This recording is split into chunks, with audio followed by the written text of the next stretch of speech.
Swagatam. Welcome everyone. Christopher Tompkins with you to introduce a little bit of our latest chakra scroll. One of, about 24 now that I've been working with vis-a-vis my doctoral dissertation research on the origin of Kundalini and the chakras. To find out more and to be involved on the cutting edge of this research, please check out www.patreon.com/Kundalini Yoga.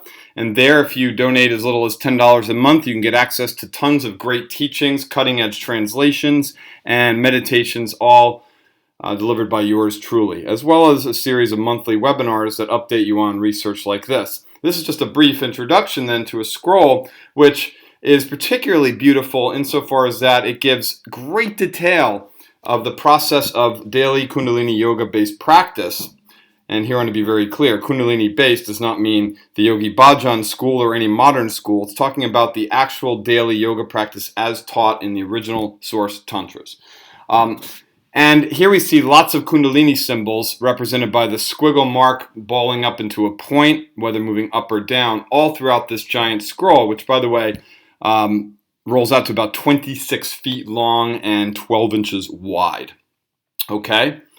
Quick disclaimer, when we hear the word Kundalini, we often think about a dormant snake or something like that that has to be awakened at the base of the spine. As my research overwhelmingly shows, this is a total distortion engaged by some late Hatha Yoga manuals seeking to basically remove the Shakti and the mantric practice from this originally householder-based, life-affirming practice that engaged the subtle body as the microcosm of the universe. Kundalini then, in the original source tantras, as represented by the scroll, is that condensed, coiled-up power of universal consciousness, your own highest awakened self, that is contracted or drawn into or embraced, you might say, into still points of focus in our concentration, so that the condensed energy itself has the power to break through stuck blockages in the subtle body, particularly in the range of the head, between the point between the eyebrows at Agya chakra, here depicted as the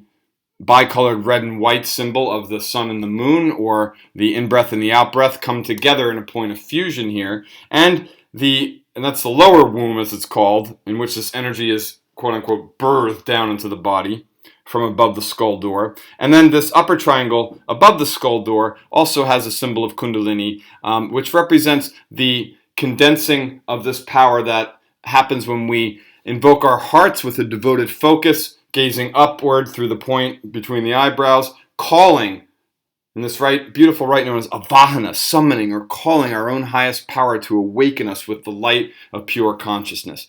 Zooming in here then, just to give scale here, this scroll actually depicts a series of events in chronological order. So if you look at it just raw, it won't make much sense, even if you're trained to know what these symbols mean. Rather, you have to understand that this is a sequence, and I'll point that out here presently when we chop up the upper half of the scroll and show you where the symbols correspond to above the crown of the head.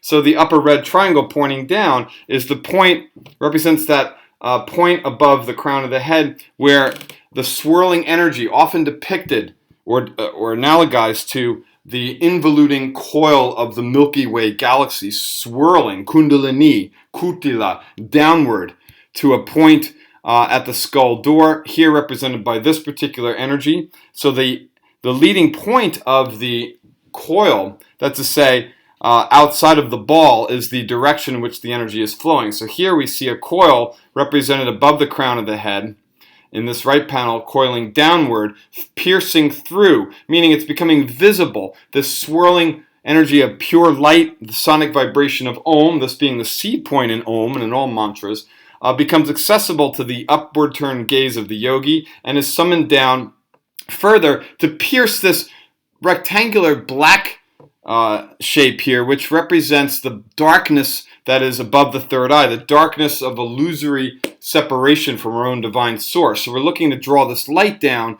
through the upper womb, as it's called, the upside down mountain point or dhruva that connects us to our transcendent source self. So this energy coiling downward is drawn into the body through a series of practices that are again labeled under the rubric of avahana, summoning. Ultimately, we're drawing this energy, though, from far above the crown of the head. The gaze of the yogin is seeking to pierce through continual practice to be able to develop the ability to pierce through this darkness, to see at least a faint glimmer of the light of consciousness that is otherworldly. And here, through a series of exercises where we draw this upper kundalini down into the body, fused in the heart space, represented by the engagement of the sun and moon breaths into one ball of fire. The more we draw this light down into the body through the Ida Nadi to enhance this breath fusion, this hot energy, the more power the ascending mantras that we chant have to pierce upward. And here we see that represented on the face of the actual figure. So here the kundalini energy is hitting two particular blockages, rising up, again, enhanced by the energy that's been drawn down already, right here through the descending kundalini, is now driving upward, piercing at the point of the eyebrows, and uncoiling once again to break through the second door or major block to transcendence, and that is the point or blockage at the skull door, represented here by, again, the squiggle unturning or releasing with the point of the serpent energy. Indicates the direction. So here we're piercing upward, and with enough mantric force, this energy can tap into the source light 12 fingers above the crown of the head, represented by this little, again, upward turn kundalini that manages to attune with the flame of pure consciousness. Above this is the swirling light of pure awakening, described by countless yogic masters, men and women, as the birthright, the Sat Chit Ananda, the pure being, consciousness, and bliss of all of us to connect with. Moving down then to this symbol here, this is the character U in Sanskrit, which informs the weapon mantra Hum, represented here in Tibetan font. And in effect, what we're talking about then is a diorama here, I guess you could say, where the actual ascent of this mantra, Hum,